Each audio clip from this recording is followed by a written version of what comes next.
Today we arrived in Crete, Greece. Come with us as we explore what makes this island so special. From the people, its history, and the local goats, this island is a piece of paradise. Our day began as our tour guide picked us up at the local cruise port.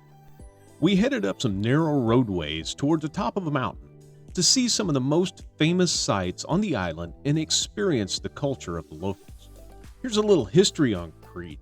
The earliest evidence of habitation on the island goes as far back as 7000 BC, when settlers first arrived.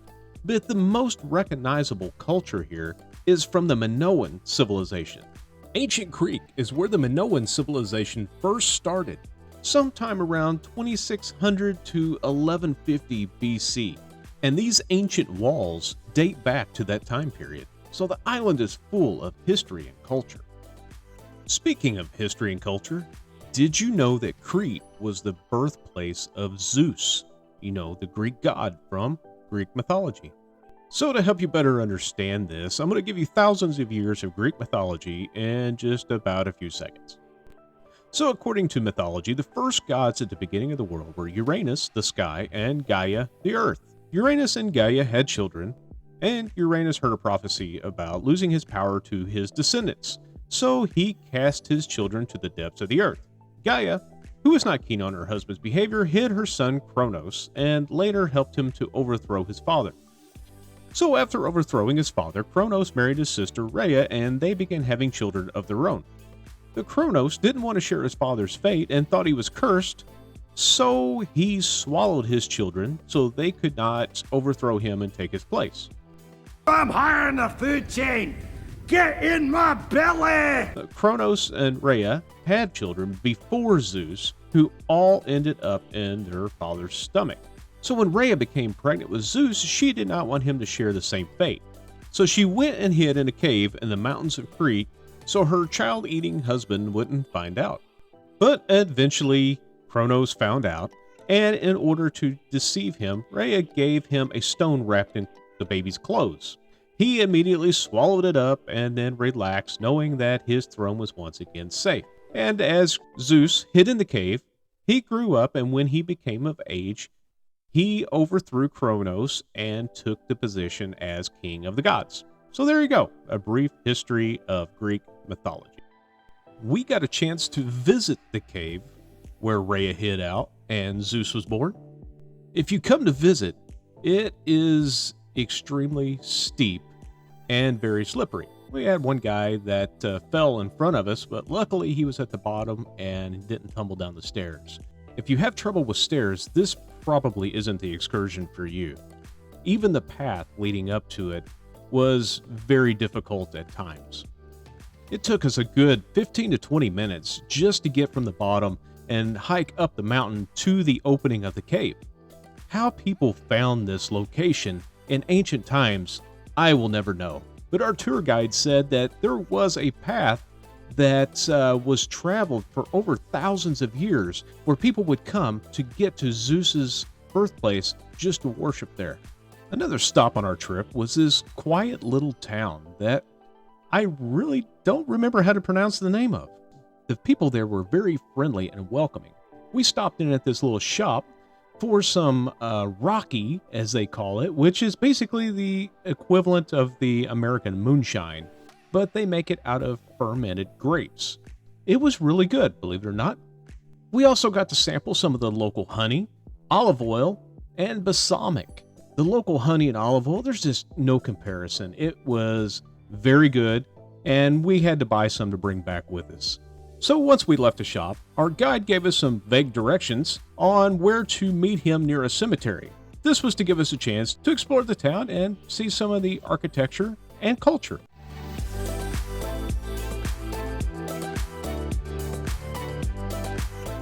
Once we made it to the cemetery, we met up with the guide and continued on to our next stop. And this was one of my favorite stops of the day, lunch. Our guide had one of the local restaurants prepare us an authentic Greek feast, which was amazing, filled with a bunch of foods that I can't pronounce. I sampled a little bit of everything and didn't find anything I did not like. After finishing up with lunch, we headed down the hill to some local shops to do a little souvenir shopping and look around.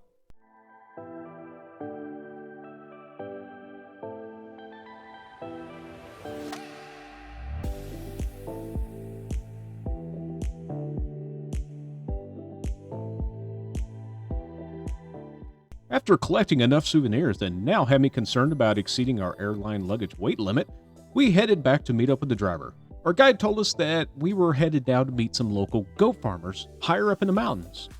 And on our way, we got a chance to stop, take in some scenery from high up on the mountains, and pause for a few photos.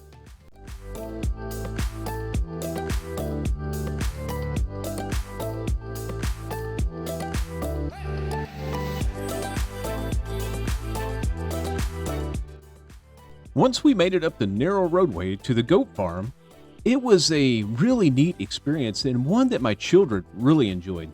Every spring, the town has a big celebration for these farmers before they head up in the mountains to attend to their goats and produce cheese.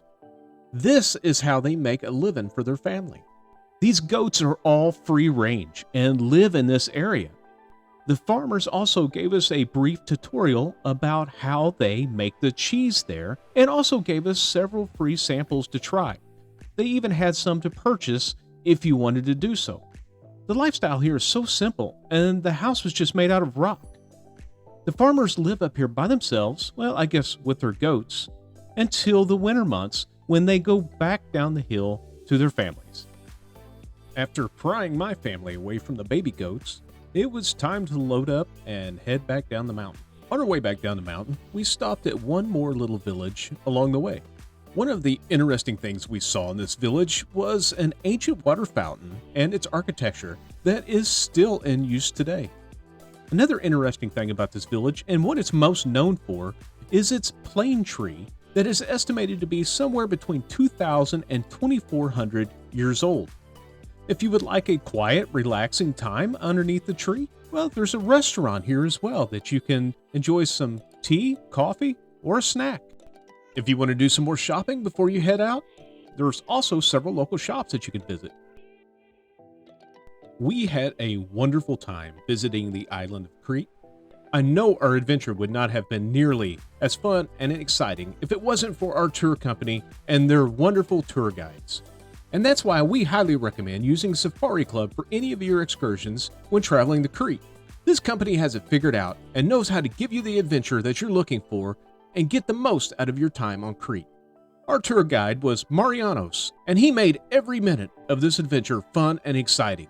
If you've been thinking about a trip to Europe, need help planning it and arranging these excursions, send us a message. That's what we're here for. Do us a favor, make sure that you like and subscribe to our page. Help us grow to reach more people. And thank you so much for watching. Make sure that you ring that bell as well. Follow us so you get notifications of our next videos.